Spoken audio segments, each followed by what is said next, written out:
No problem. I have them, so it's fine.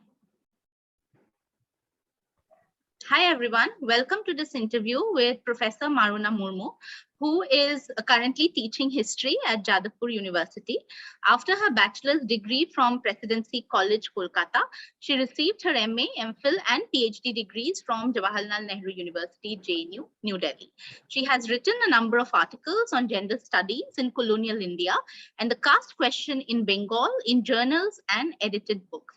Her book, Words of Her Own, Women Authors in 19th-Century Bengal, was published by Oxford University Press.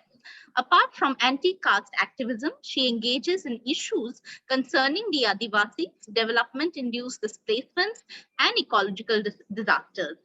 Professor Murmu, welcome to this interview, and it is an absolute privilege to have you here.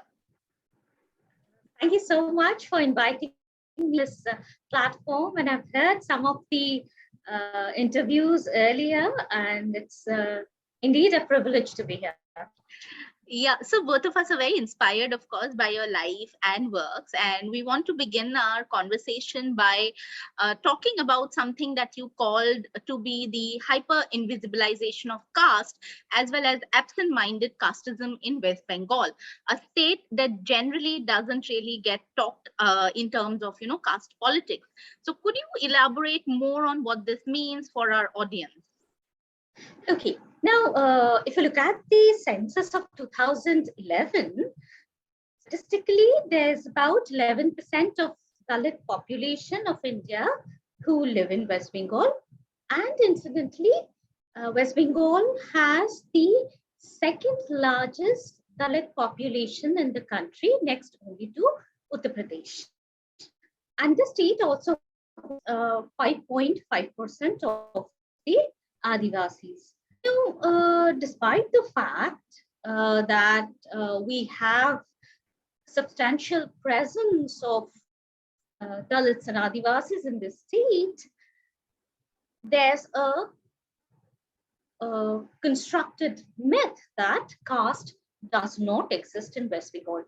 Now, one of the reasons why this has happened is because there has been 3.5 decades of front rule in West Bengal, and like all other things around left front rules, it's considered that caste has no role to play in everyday life. But one can see innumerable instances of casteism as well as caste-based privileges being naturalized and invisibilized in Bengal. And in academics who otherwise talk about marginality and theorize and write, even they fail to realize and recognize that they themselves are speaking from a privileged position, which is constructed as naturalness. So they kind of deny the benefit that they derived from the privileged caste status. Seen many of them, progressive, liberal, go on to say that no caste doesn't exist. Now, this is simply because they have never been discriminated against on the basis of their caste location.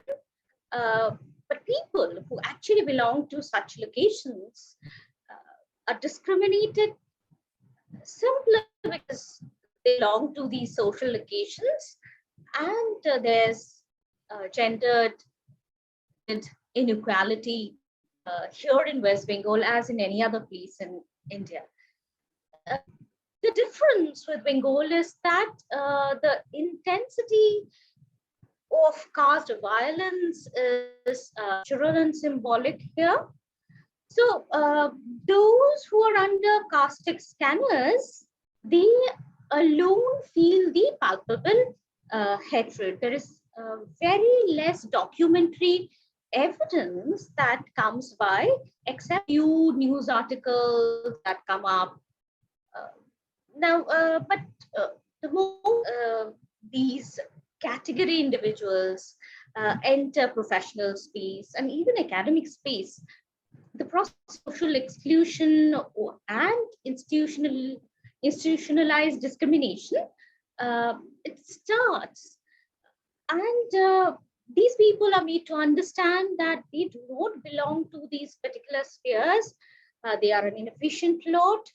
And the tragedy is that this socio-religious, cultural exclusion, dominant caste is so internalized, so naturalized that they get invisibilized. So these behavior, they are taken to be the destiny of people, and these are not recognized by the Dalits and Adivasis themselves. I've seen people being aware about their the sort of discrimination that is there, because uh, I had interviewed one of the professors, Adivasi professors, and I said, why is it that you endure so much? And that Adivasis are supposed to be four-legged, tolerant beings. So that is the sort of assumption that lies here. They think that this sort of domination, caste abuse, discrimination is unchangeable. So at times they really withdraw from spaces. Uh, they feel that they have undeservingly got through, because that's the feeling that they have been given to them. And those who dare to break the shackles of caste and they protest, they risk enforced humiliation in personal and professional life. And I think, coming from my experience, I know that it is absolutely visceral, the sort of humiliation, the abuse that happens in West Bengal. Uh, it's say that it's so palpable. I can talk about a few examples.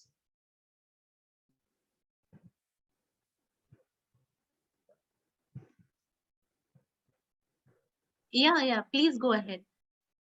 Okay, somehow I had a feeling that I was not the thing.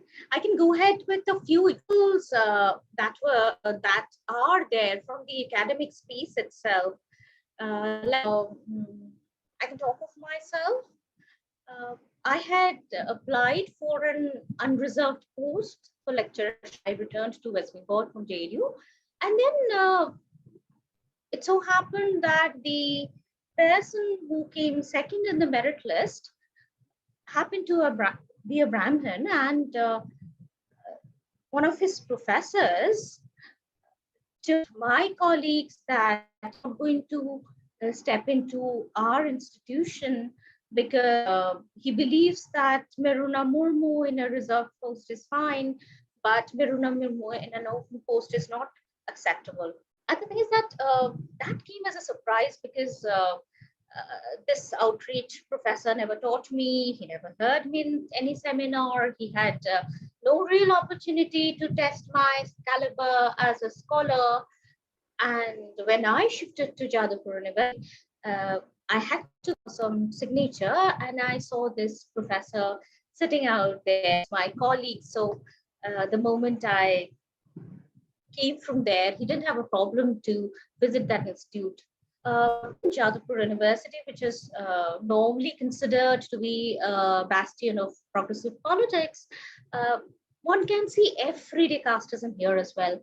Uh, Initially, when I joined the institute, in the official meetings, I have heard certain phrases dropped, sarcastically connote scheduled castes and scheduled tribes. No, I've seen some of the dominant caste departmental heads. They see certain surnames and they presume that these would be academically bad. And for my instance, I have been teaching history of modern Indian political thought for almost about 15 years now. No, I am very friendly with my and they are also. And at the end of uh, seminar, I asked them, "What have you learned about caste? We've been discussing caste for about 6 months now." So one of this said. This was a girl who said that I'm never going to marry a man who belongs to a lower caste or Muslim community. Now, this is frightening because many of the students who had opted for this seminar course had have actually qualified as teachers in school. So you can well imagine that they'll successfully carry forward the grateful tradition of casteism and communalism amongst young minds. I've also heard that certain students said that there should be separate cremation ground for Dalits and Adivasis because these impure beings, they do not lose their ability to pollute the dominant caste even after death. So, as I said, that it's very structural and symbolic. I'll talk about another colleague of mine who called me and said that I do not look like a typical Santhal. So I was very surprised and I asked her, what do you mean by typical Santhal? And the sort of description that she gave actually matched with the world renowned film director that we have here, Satyajit Ray. And she was talking about, this colleague of mine was talking about the Santhal woman in depicted in Orunidhi Ratri. Now, much to my surprise, somebody as sensitive as Satyajit Ray, he did not hesitate to transform skin, the Semingare wall, with a pointed nose, large eyes, into a hard-drinking, lascivious Santhal woman with a dab of soot on her body. So that's the sort of sensitivity that you get from people who are who have set benchmarks. So these cultural stereotypes are there, like they're always there, but we tend to overlook.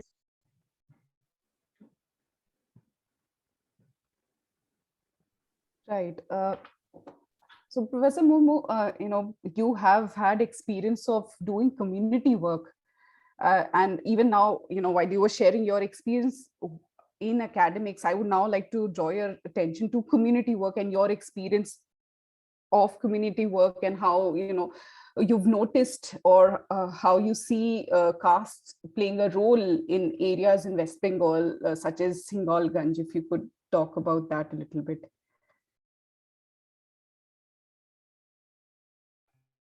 Hingolganj actually came to me as an academic opportunity in the first place because I decided to do some about academic work about something that I passionately pursue, that is discussion in West Bengal.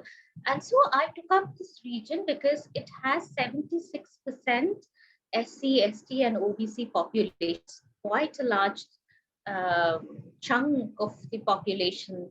So I was trying to read into dropouts of Adivasi students from institutional education.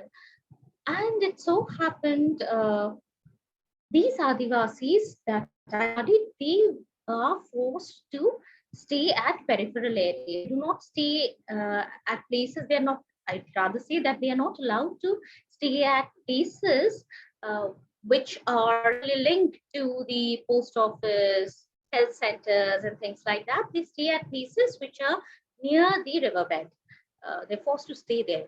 Now, it so happened with Amphan and Yash coming in, I realized that most of respondents come from India. So, what must have happened to them due to the Sundarbans always under the threat of being flooded due to natural calamity? So, it turned out to be true, and these are totally underwater. So, I worked there for about 3 months.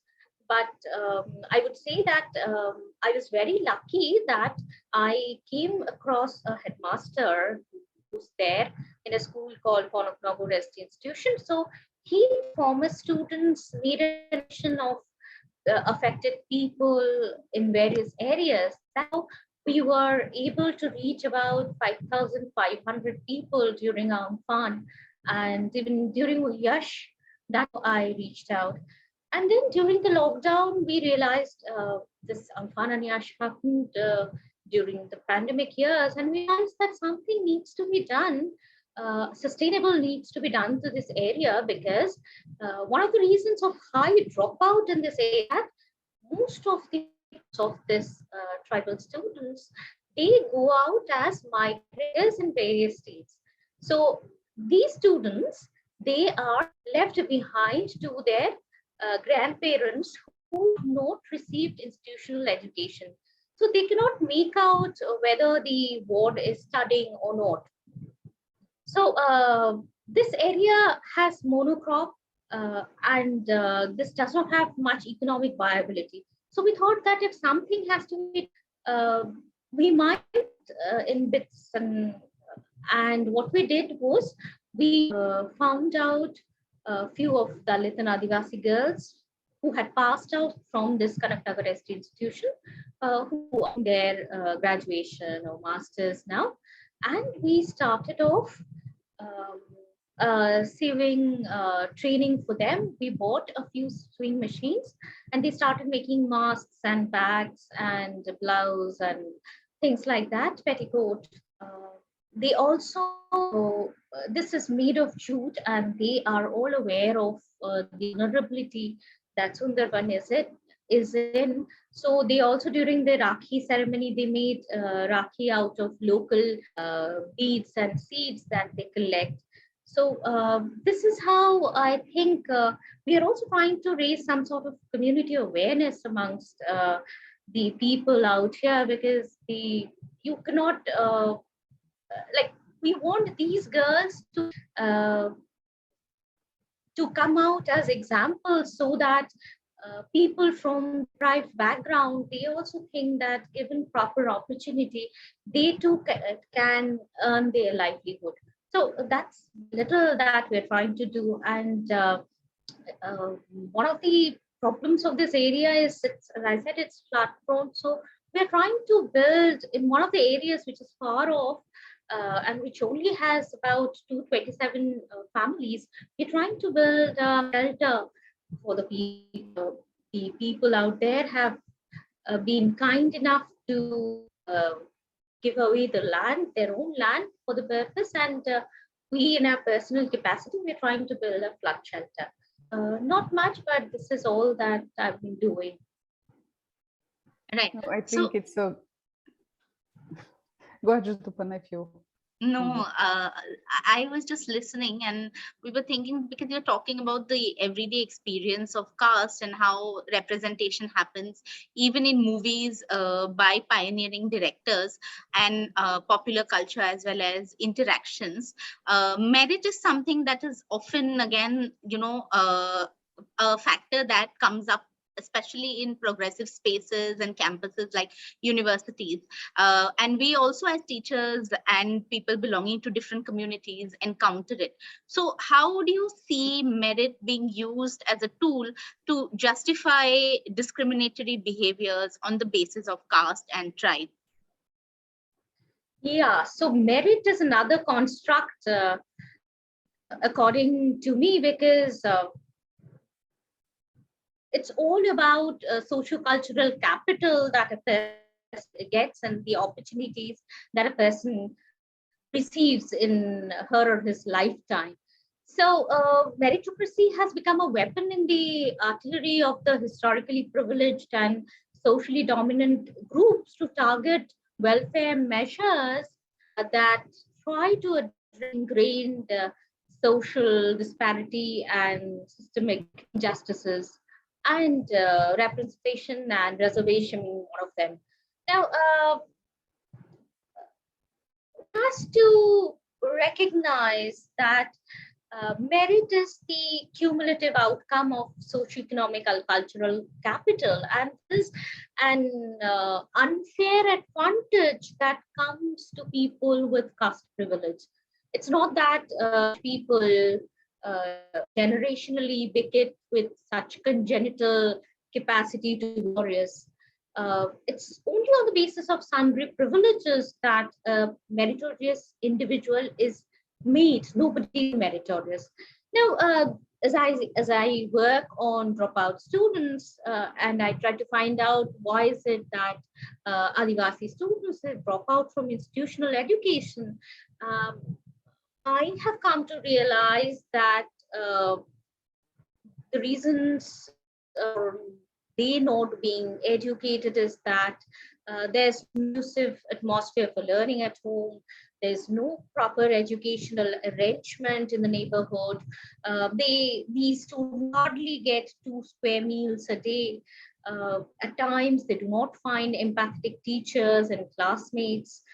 They were not aware of available opportunities uh, accruing to their caste and social location that the government they do not find the right kind of mentors. They do not have, obviously, have social connections.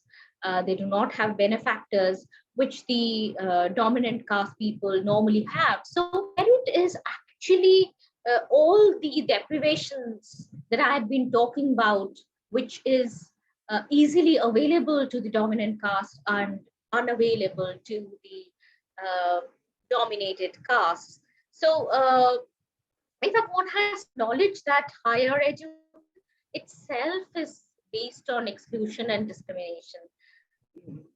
Only a few go to the school because their parents have been historically and socially privileged of their class caste location.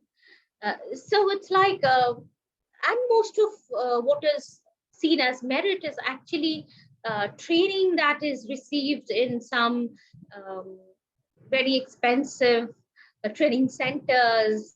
So, and these deprived candidates the money to buy coachings from these centers, then we can question. That is the day when we can question merit. And you know, there are quotas, management quotas, and things like that in engineering and private medical colleges. So the moment these are negated, we would understand how much meritorious socially people are. So I think this entire concept of merit is a construction which has been made by the privileged to justify their dominance. Right. So, Professor Murmu, often when I remember this discussion that we were having once when we were still studying in JNU in our class, that what research topic one chooses is based on the a person's, say, life history or their own experiences. And when it comes to caste in particular, such as the topics that a researcher chooses to work upon, or the ideas that one has a very close link to one's caste identity. And that is something I would like to know from you. What do you think about that? How far that connection holds, and how have you seen it all these years?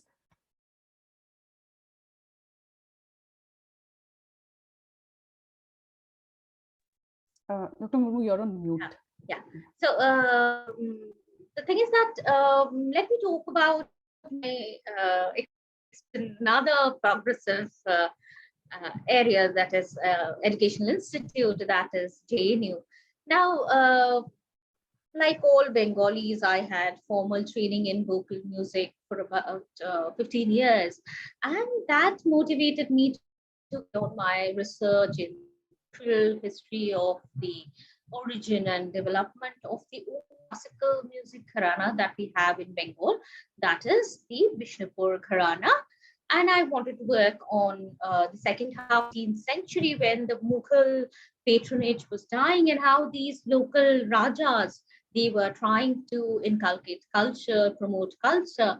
But when I expressed my desire to work on this Bishnupur gharana, the chairperson mentor, this is where I did my graduation,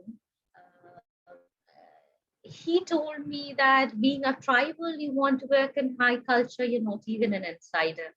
So I thought initially, But and I coming from somebody from authority and in a place like that, that came as a shock. But I realized that I shall forever remain an outsider to the classical high. So my Adivasi origin would be permanently linked to my existence, and that would permanently limit the range of topics I could research on. But then I went on to work on the Bengali Bhadra Mohila writers, because they once again are the marginalized others in Renaissance Bengal. Like we have Tagore and others who have been very discriminatory towards writers, women writers. So I tried to work on that. Now, another thing that I would note about research topics itself, all that most of my research scholars was working with me, my MPhil and PhD research scholars, they come from SC, ST background, almost all of them. So most of my colleagues are reluctant to take these candidates, not because of discrimination, but because you have to put in a lot of effort to uh, hone these individuals from SC, ST, OBC background as researchers. So nobody wants to take that effort. So that's one of the reasons. So and I would rather say, because I'm talking this out of interviews that I have taken, I have heard saying, and tribal saying that um, in the university from she did her PhD, like no upper caste professor takes in so-called lower caste. So that is also there, not only the research area, but who gets to research with whom is so decided by your caste location.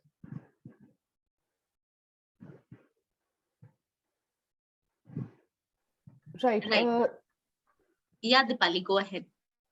So, Dr. Murmu, coming from there, I would now like to sort of, ask you about how, the caste as well as the tribal status, there is a conflation between one's caste and tribal status, particularly in West Bengal. So if you could, talk about that a little bit. Yeah. Ideally speaking, Adivasi stand out in the classical Varna scheme. But in Bengal, Adivasi communitarian identity is subsumed into the caste hierarchy, and also face the same sort of untouchability and social exclusion that the Dalits face. Uh, now, the Adivasis here in India, as it is, they do not have the status of being Indian. Uh, on top of it, the sort of vocation, the diet, manner, the language of practice, they often differ considerably from the caste Hindus. Now, I have interviewed researchers, Adivasi researchers, who told me that the school has been the worst experience in their life, because uh, most of the teachers did not believe that they could do good in studies, and at times when they did good, the teachers they had taken up unfair means. Another researcher told me that the saddest part of it was he decided to give up the way he spoke, his clothing style, because he wanted to be considered one amongst the other uh, students who are there. Let me bring an experience. Like I was in class 2 when the class teacher they asked me whether I'm a ST. Now, my parents never told me I'm ST or I belong to the words would be forever attached to my identity. I didn't know, and I was fairly good in my studies. Now that this teacher was very disappointed that I did not know whether I was ST, and I was the only one who was asked. So that is the day when I realized that I am something which is not similar to anybody in this class. By that dint of being something that my teacher is assuming me to be ST, I am different from others in my class. So it was much later that I realized what this is. I've also had, I tried to disseminate anti-caste ideas. And now I was giving a lecture at Reserve Bank of India, Kolkata branch, and after the lecture, a mother came up with a child, and this child was in class 5. Then this mother told me that while the teacher was teaching various stages of civilization, when she was talking about savage, the entire classroom looked at this child, and she complained. This is how sort of contemptuous attitude is shown towards Adivasi students, and this stigma and humiliation. I think now knows that during the pandemic, it was in the initial days when the UGC had asked students whether there should be the institutions, whether there should be online exams and all. And I said that one's life is more than giving one exam and offline exam. So there should be some other way of assessment. And a girl from another college, she didn't, she just knew that I teach in a university. She came up to say that how would I understand the importance of education because I'm a meritless Adivasi. And she again came up another day and humiliated me further, saying that people coming from that category can sit doing nothing for 10, but for upper castes, it's not possible. So it's like these sort of things keep happening there, and one should remember that long before Rohit Vermula, on 13th August 1992, Chuni Kotal, who was the first ever undergraduate degree holder from the Adivasi community called Lodha Shabur community, she had to end her life because she faced persistent again caste-based discrimination. She was doing her master's from Vidyasagar University, and one Brahmin professor, Phalguni Chakraborty, an anthropology professor, pointed at her and taunted her in seminars in classrooms, saying that she belongs to the criminal tribe. And Chuni Kotal wrote to the vice chancellor, and it didn't help her. And then she wrote an autobiography in June 90, where she said her existence is cursed the moment she came into this auspicious because she is socially worthless. And unfortunately, 2 years after writing this piece, she took her life. And Scheduled Caste and Scheduled Tribe Prevention of Atrocities Act was not invoked for punishing the particular professor. In fact, the one-man inquiry committee set up by a judge said that there was no instigation from the professor's side. And I wanted to find out what actually happens when one files SCST Atrocities Act. This troll had happened, the online trolling, it went on for more than 10 days, and there were 1,900 people who came, and they were abusing my parents on my Facebook page, and most of my academic talks in YouTube they were given dislikes, dislike symbol, and a lot of filthy things were written about my parents and my background and everything, and how undeserving I am, and how I'm a professor and things like that. So I had to file a SC/ST Atrocities Act, and it's almost 2 years now. These are supposed to be taken up by special courts, and this is almost 2 years. I have to visit the court, trying to seek social justice. And as one thing I would say is that the sort of humiliation that one goes through, this actually has a lot of mental stress on the person. Like, as I said, it's more of symbolic and structural violence. So you don't get to see the sort of bloodshed that you see in other areas of India. And now, somebody like me who has been trying to carry on a activism for long, I broke down so badly that I had to consult a clinical psychologist. I'm still on psychiatric medicine because the trials, the court trials, are never very comfortable. The fact that the perpetrator, you get to see the perpetrator, and the perpetrator is not repentant of what he or she has done. She has the majority opinion with her, and she's like, she goes on to see the one who has victimized her and things like that. I get to hear that in the court. So somebody as me also broke down and had a very bad time, had depression and things like that. So it's visceral for all of us. It might, you do not get to see the blood, but for us, for people like us, we are so badly humiliated because being a full professor, who would have expected to come in like UGC notification, and everybody was their opinion whether there should be an online exam or not. I was not doing something which is exceptional, but even then, I go through all this. So I think, as I was saying this, not so far as confession of caste tribe identity, but the sort of discriminatory attitude towards the tribe is similar to what is done to Dalits and others.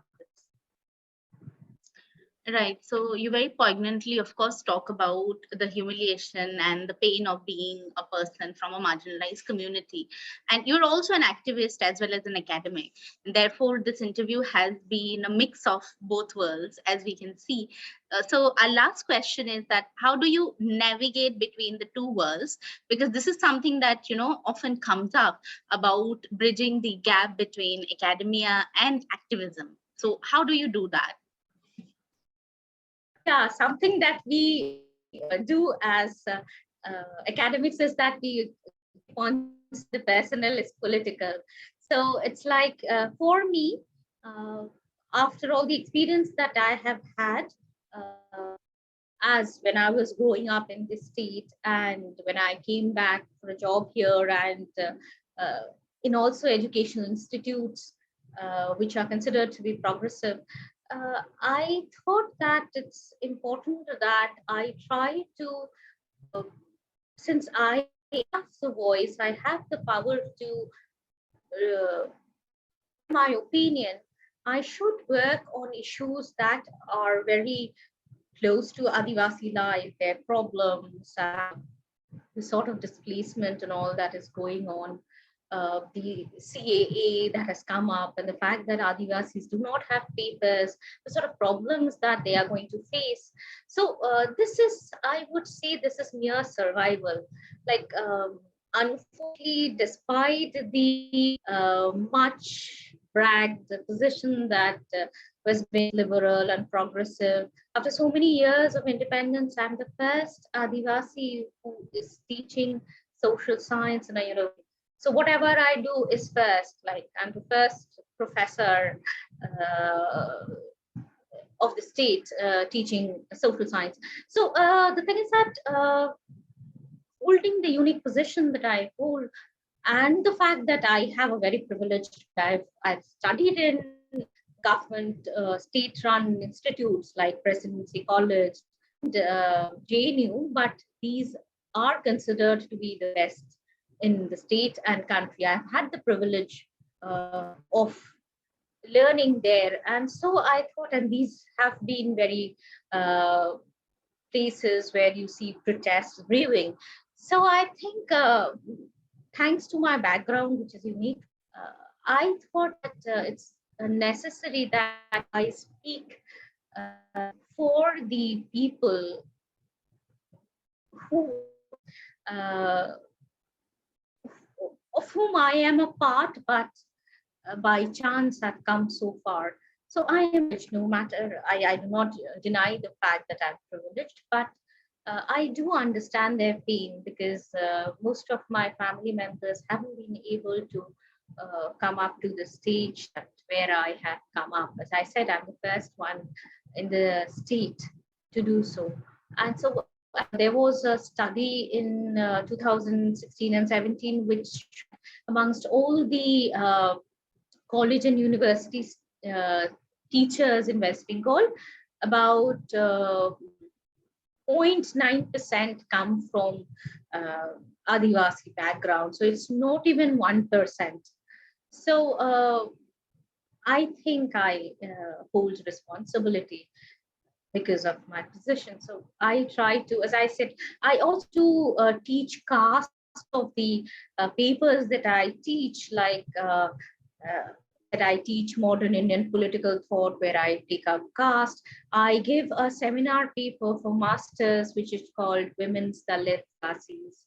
For my undergraduate courses as well, I try to put caste as a component of all that I try to teach, and I am open to dialogue. I do not refrain from saying, talking about my background when I teach, and I think that's in, since caste, the word caste is not discussed in academic spaces or social institutions, simply because the people who are there in academia or even in politics, they come from dominant caste. It's important that caste is taken head on by people who belong to this marginalized groups.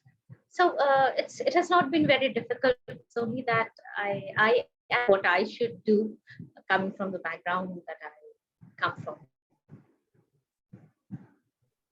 And, thank you so much, Professor Murmu. You've shared your own journey. You've talked about your experience of working in Bengal and you've talked, thrown so much light onto the topic of caste, and in a state like West Bengal, how things have been operating, particularly in academics. And I think your journey itself, like Rituparna mentioned in the beginning, has been very inspiring to all of us. And we're so very glad that you took time out and you spoke to us today.